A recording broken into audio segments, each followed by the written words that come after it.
2장 에스더 2장 12절에서 18절 말씀입니다.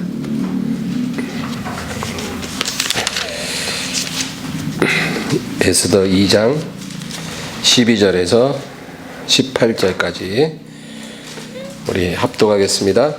처녀마다 차례대로 아하수에로 왕에게 나아가기 전에 여자에 대하여 정한 규례대로 12달 동안을 행하되 6달은 몰약 기름을 쓰고 6달은 향품과 여자에게 쓰는 다른 물품을 써서 몸을 정결하게 하는 기한을 마치며 처녀가 왕에게 나아갈 때에는 그가 구하는 것을 다 주어 후궁에서 왕궁으로 가지고 가게 하고 저녁이면 갔다가 아침에는 둘째 후궁으로 돌아와서 비빈을 주관하는 네시 사스가스의 수하에 속하고 왕이 그를 기뻐하여 그의 이름을 부르지 아니하면 다시 왕에게 나아가지 못하더라. 모르드게의 삼촌 아비하일 딸 곧 모르드게가 자기의 딸같이 양육하는 에스더가 차례대로 왕에게 나아갈 때 궁녀를 주관하는 네시 헤게가 정한 것 외에는 다른 것을 구하지 아니하였으나 모든 보는 자에게 사랑을 받더라. 아하스웨로 왕의 제7년 10월 곧 데베돌에 에스더가 왕궁에 인도되어 들어가서 왕 앞에 나가니 왕이 모든 여자보다 에스더를 더 사랑하므로 그가 모든 처녀보다 왕 앞에 더 은총을 얻은지라. 왕이 그의 머리에 관을 씌우고 와스디를 대신하여 왕으로 삼은 후에 왕이 크게 잔치를 베푸니 이는 에스더를 위한 잔치라. 모든 지방관과 신하들을 위하여 잔치를 베풀고 또 각 지방의 세금을 면제하고 왕의 이름으로 큰 상을 주니라. 아멘. 날씨가 꽤 쌀쌀해졌죠. 이제 좀 으슬으슬 춥고 옷을 따뜻하게 입어야 될 것 같습니다.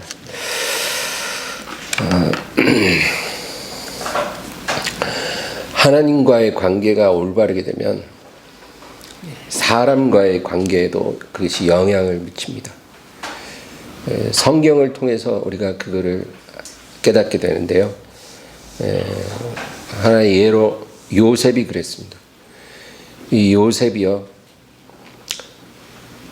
애굽의 종으로 팔렸는데 그 요셉이 살던 가나안 땅과 애굽은 다른 나라예요. 그래서 언어도 다르고 문화도 다릅니다. 그러니까 조선 사람이 일본에 끌려간 것과 똑같은 거예요. 조선 사람이 일본에 끌려가면 말도 안 통하죠. 문화도 달라요. 현해탄 걷는 것뿐인데 많은 것이 다릅니다. 요셉이 팔려간 애굽이 그랬어요. 그런데 그 주인집에서 일을 하는데 그 주인이 요셉을 너무 잘 본 거예요. 얼마나 잘 봤는지 총무를 삼았어요. 그래서 가정의 모든 대소사를 다 맡겨버려요. 뭐 하나 요셉을 거치지 않은 일이 없을 정도로 요셉에게 모든 것을 다 일임했어요. 여러분, 성경은 굉장히 단순하게 말을 하기 때문에 우리가 잘 실감을 못하는데 이 언어도 어눌하죠. 그 나라 사람도 아니죠. 이제 막 끌려온 청년을 잘 보면 또 얼마나 잘 받겠어요. 어떻게 그 큰 대감집의 모든 살림살이를 그 젊은 청년에게 다 맡길 수 있겠습니까? 그건 상식적으로 이해가 되지 않는 일이죠. 그런데 그런 일이 일어났다는 거예요. 그리고 마나님의 노여움을 사서 감옥에 들어간 후에도 그 간수가 또 요셉을 너무 잘 본 거예요. 뭐 요셉이 뭐 원빈처럼 잘생겼냐? 그러지는 않았을 거예요. 원빈처럼 잘생기면 여자들이 잘 보지 왜 남자가 잘 보겠어요? 남자들은 잘생긴 남자 별로 안 좋아해요. 그래서 예전에 제가 분당교회에서 사역할 때 그 담임이던 이태근 목사님이 저한테 그랬어요. 넌 나랑 같이 있지 마. 넌 너무 잘생겼어. 아, 갑자기 썰렁해지네요. 아, 근데 제가 마이크 잡고 내 거짓말 하겠어요. 지금 내가 이렇게 좀 구겨졌지. 예전에 그 몇 년 전만 해도 꽤 괜찮았어요.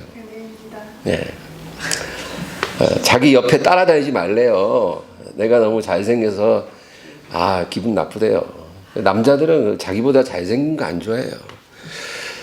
그런데 보세요. 보디발이 잘 봤죠. 간수가 잘 봤어요. 남자들이 요셉을 잘 봤다는 거는 요셉이 뭐 그렇게 잘생긴 거는 아니다 이 말이죠.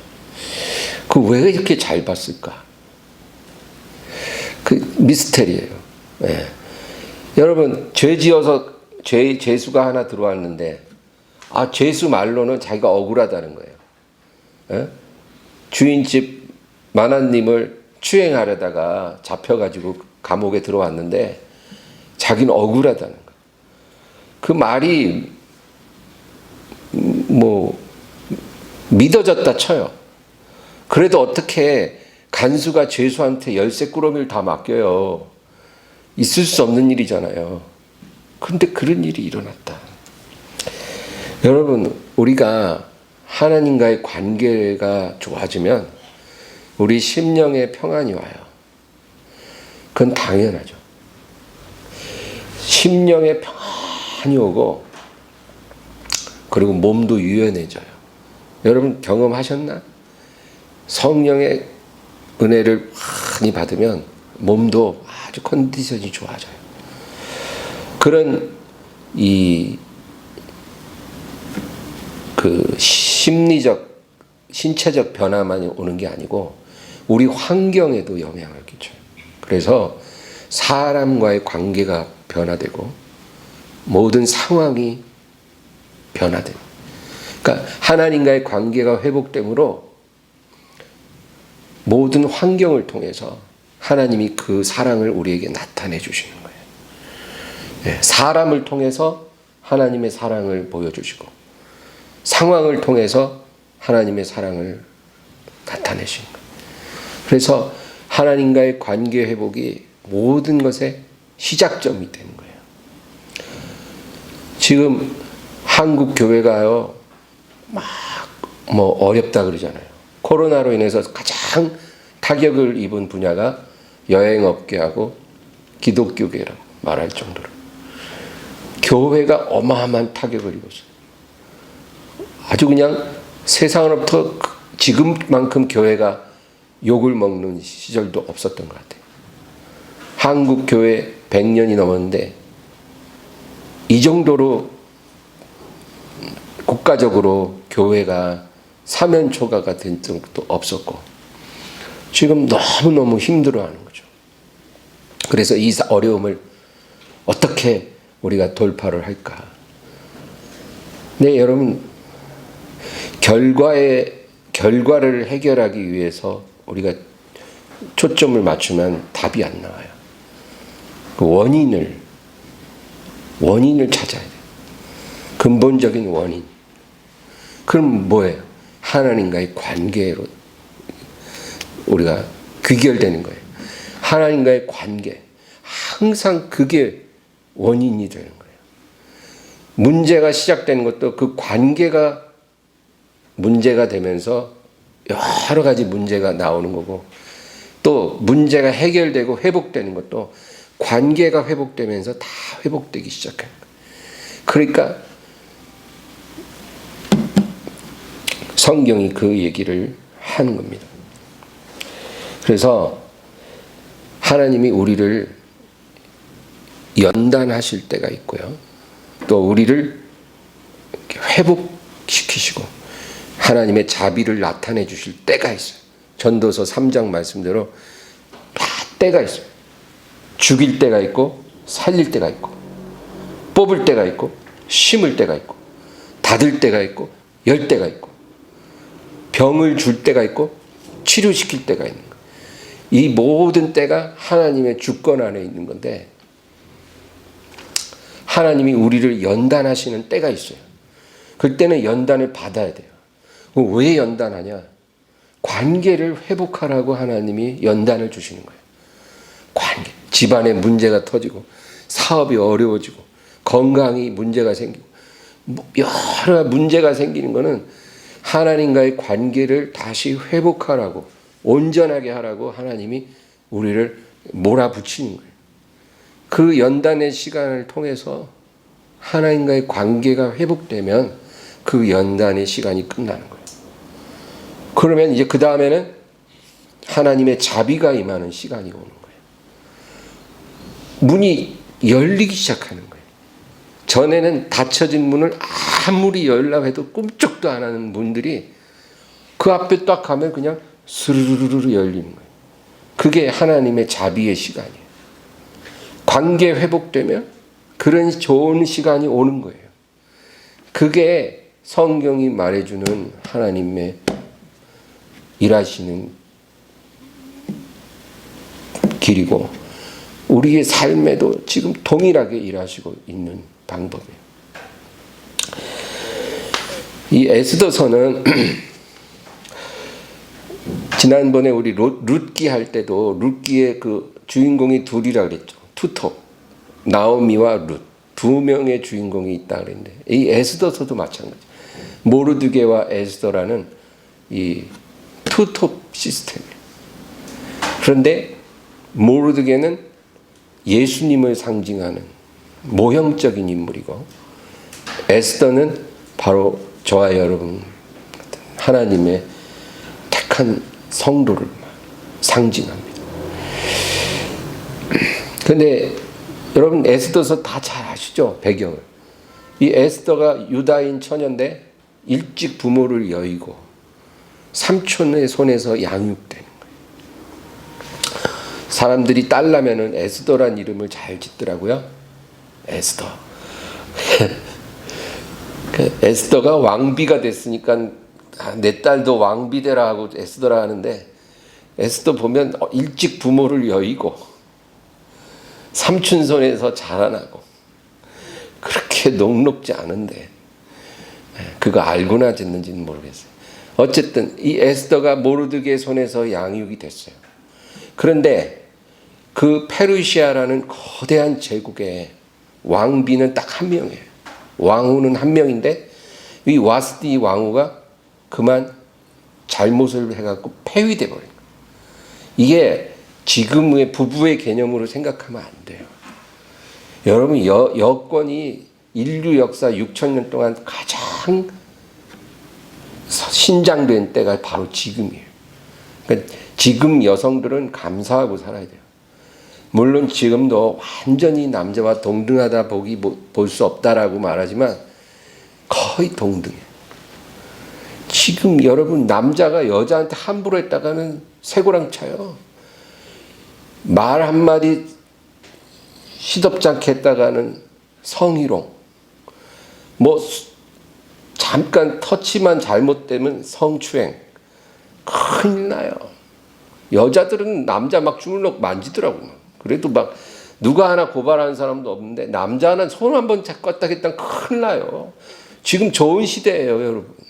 옛날에는 안 그랬어요.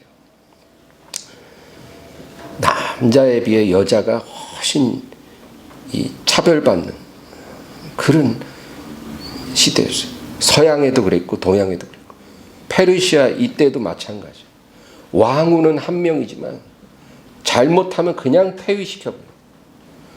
그래가지고 온 제국에서 예쁜 처녀를 다 모아서 지역 예선 거치고 1차 본선, 2차 본선 해갖고 이제 미스 페르시아 본선에 진출한 한 20명 정도 되는 뽑히고 뽑힌 미인들만 이제 다 모아졌는데 그 중에 에스더가 뽑혔다. 기본은 되는 거죠.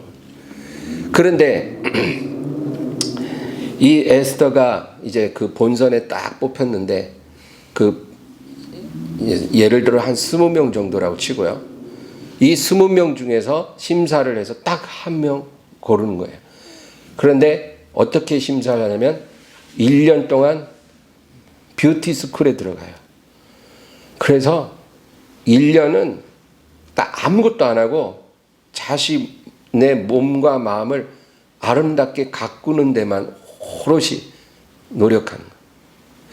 최고의 그 향품을 쓰고 화장품을 쓰고 또 아름답게 하기 위한 모든 방법을 다 동원하는 거예요. 1년 동안. 그거 잘못되면 그거 담당하는 내시가 목이 잘리는 거예요. 그러니까 그렇게 하는데 그 1년간은 그 여자들이 원하는 건 다 제공하게 돼 있어요. 저는 샴푸를 뭘로 주세요? 그러면 바로 그거 갖다 주고, 저는 비누를 뭘로 쓰니까 뭘로 주세요? 그러면 그거 갖다 주고, 이 여자들이 원하는 대로 다 해주는 거예요. 하여튼 비용을 안 따지고 최상의 아름다움을 만들어라, 그거예요. 그런데 성경을 보면 15절을 보세요. 15절 우리 한번 읽어볼까요? 모르드게의 삼촌 아비알의 딸 곧 모르드게가 자기의 딸같이 양육하는 에스더가 차례대로 왕에게 나아갈 때 궁녀를 주관하는 내시 헤게가 정한 것 외에는 다른 것을 구하지 아니하였으나 모든 보는 자에게 사랑을 받더라. 이게 뭔 말이냐?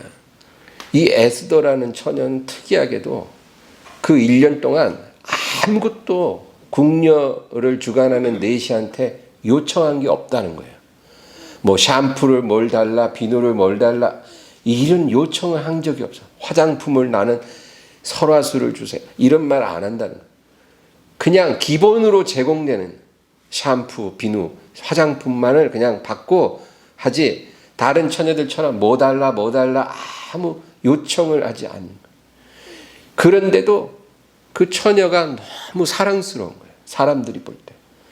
내시의 눈에도 사랑스럽고 시녀들이 볼 때도 사랑스럽고 심지어는 라이벌 관계에 있는 동료들이 볼 때도 이 에스더는 너무 사랑스러운 여인이었던 거예요. 그래서 여러분, 이 사랑스러움, 이게 오늘 우리가 마음에 생각할 주제예요. 사랑스러움.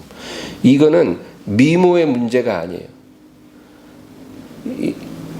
예쁜 여자는 많아도요, 사랑스러운 여자는 드물어요. 그래서 이 에스더에게는 어떤 탁월한 미모가 있었던 게 아니고 그녀 특유의 그 사랑스러움이 있었어요. 그래서 사람들에게 사랑을 받았다. 우리가 하나님 앞에 나아갈 때도 하나님의 눈으로 볼 때 사랑스러워야 돼요. 하나님의 관점에서 우리가 사랑스러워야 돼요. 그게 진짜 중요한 거예요. 세상에서는 지탄받고 심지어 스데반처럼 돌로 쳐서 죽임을 받는 운명이 되었다 할지라도 하나님이 보실 때 그 스데반이 얼마나 사랑스러우셨겠어요. 그게 우리에게 있어야 된다. 여러분, 스데반이 딱 돌에 맞아서 죽기 전에 눈을 들어보니 보좌에서 일어서 계신 주님을 보았다. 그랬죠. 원래 앉으셔야 되잖아요. 근데 일어서 계신. 스데반을 너무 사랑하는 마음으로 주님이 보고 계신 거예요. 그거를 스데반이 돌에 맞을 때 봤어요. 그러니까 돌이 와서 자신을 때려서 이제 피를 흘리고 죽어가면서도 그 고통이 아니라 보좌에 일어서 계신 주님을 보면서 스데반은 너무 감사했어요. 우리와 하나님과의 관계에 이 부분이 꼭 있어야 되는 거예요. 내 노력으로 아무리 주님을 섬긴다 해도 그것이 주님 눈에 사랑스럽지 않을 수도 있다. 그래서 항상 주님께서 나를 어떻게 보실까? 이 관점에서 우리는 생각하면서 주님을 섬겨야 돼요. 이 관점을 잃어버리면 그냥 내 열심, 내 욕심으로 주님을 섬기는 거에 불과한 거예요. 여러분, 부부간에도 남편이 아무리 자기 관점에서 막 아내를 위해줘도 아내가 그것을 하나도 기쁘게 여기지 않을 수도 있는 거고, 그렇죠? 아내가 아무리 남편에게 잘해줘도 남편이 하나도 기쁘지 않을 수도 있잖아요. 하나님과의 관계도 마찬가지다. 하나님이 보실 때 사랑스러운 그런 사람이 되어야 된다. 오늘 16, 17절을 우리 읽겠습니다. 아하수에로 왕의 제7년 4월 곧 데베돌 10월 곧 데베돌에 에스더가 왕궁에 인도되어 들어가서 왕 앞에 나서니 왕이 모든 여자보다 에스더를 더 사랑하므로 그가 모든 처녀보다 왕 앞에 더 은총을 얻은지라. 왕이 그의 머리에 관을 씌우고 와스디를 대신하여 왕으로 삼은 후에, 보세요, 이제 1년 지났어요. 그리고 에스더 순서가 된 거예요. 에스더 순서가 돼서 왕 앞에 착 나갔는데 왕이 본선에 오른 모든 처녀들보다 에스더를 더 사랑하므로 그가 모든 처녀보다 왕 앞에 더 은총을 얻은지라. 그러니까 한마디로 딱 에스더를 보는 순간 이 여자다.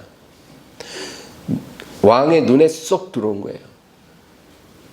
왕이 에스더를 보고 딱 몇 마디 하자마자 마음에 딱 든 거예요. 왕에게 사랑스러운 거예요. 그래서 에스더가 선택을 받았다. 이 왕 앞에 은총을 얻었다, 그 말은 왕의 눈에 들어왔다, 그 말이에요. 여러분, 노아 알죠? 노아가 이 노아 시대에 하나님이 온 세상을 물로 심판하기로 결정했어요. 너무 악하니까 세상을 한번 쓸어버려야 돼. 그런데 창세기 6장 8절에 뭐라고 기록되어 있냐면, 그러나 노아는 여호와께 은혜를 입었더라.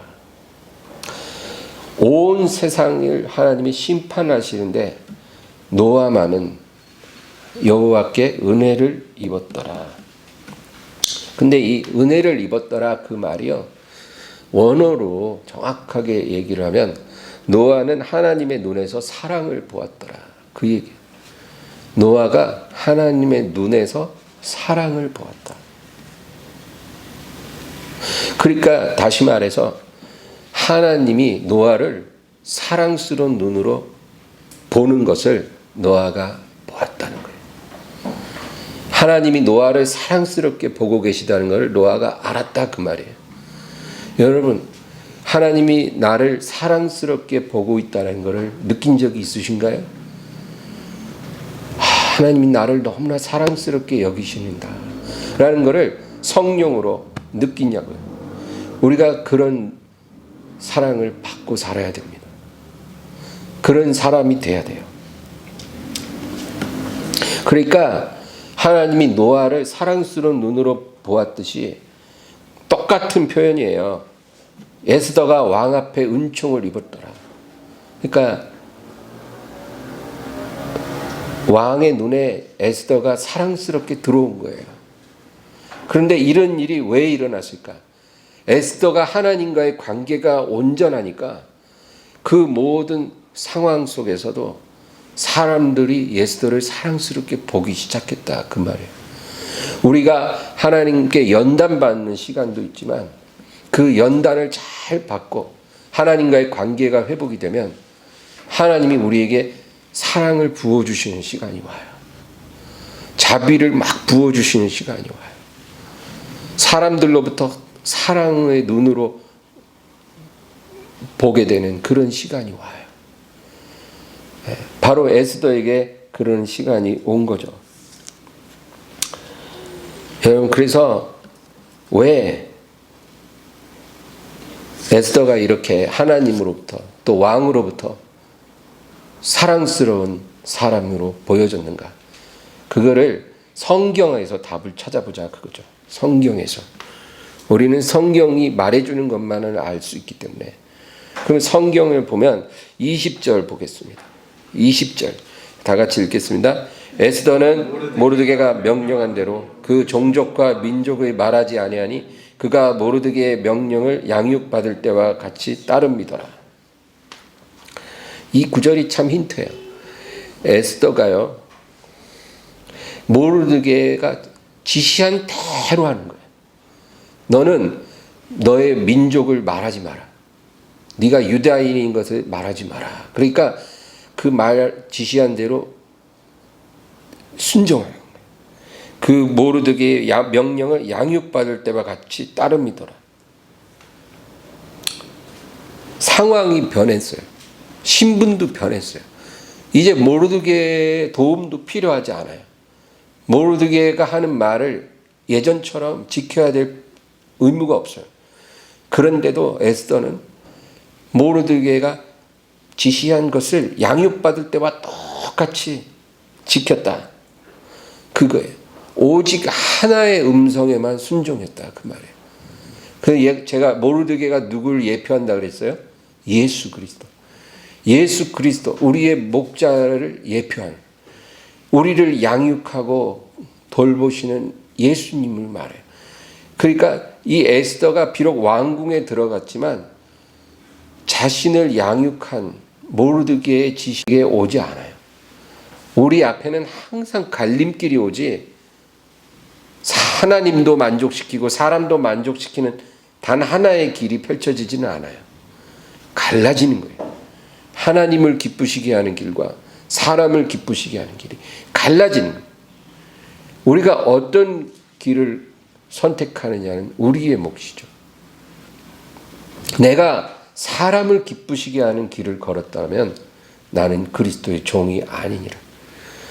그러니까 바울은 온전히 어떤 상황에서든지 주님의 음성만을 듣고 주님을 기쁘시게 하는 그 길만을 선택했어요. 그 길로 행할 때 사람들이 바울을 돌로 칠 때도 있고 감옥에 가둘 때도 있고 정말 말로 다 할 수 없는 억울함을 당할 때도 있지만 그 길을 선택한 거예요. 그 에스더도 똑같아요.